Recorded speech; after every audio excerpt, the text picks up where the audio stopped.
चुगली चारी सखरो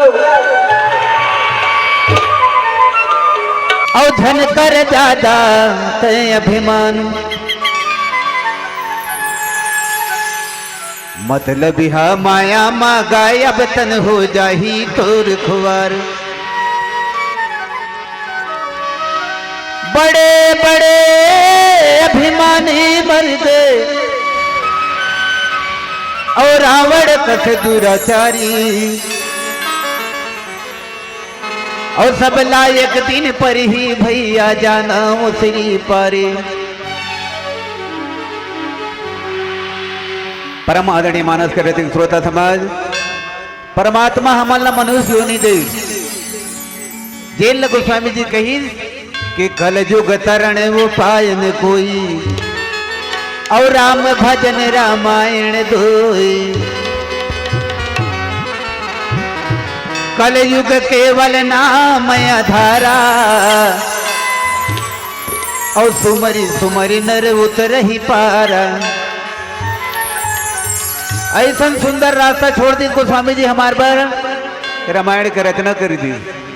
किंचित मात्र भी लेश मात्र भी भगवान के प्रति श्रद्धा रख के भगवान की कथा श्रवणपान करबो निश्चित है कि हमारे मानव योनि के उद्धार हो है। अब आओ एक तो भजन प्रस्तुत करत हैं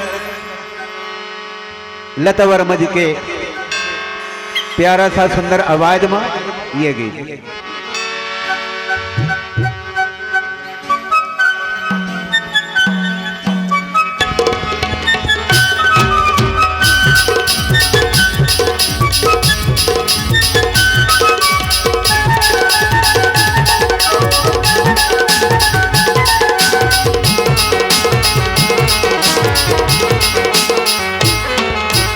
आवत होई गई के देखा था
रामचंद्र की जय। अगर आपको हमारा ये वीडियो पसंद आया हो तो लाइक, कमेंट और सब्सक्राइब ज़रूर कीजिए।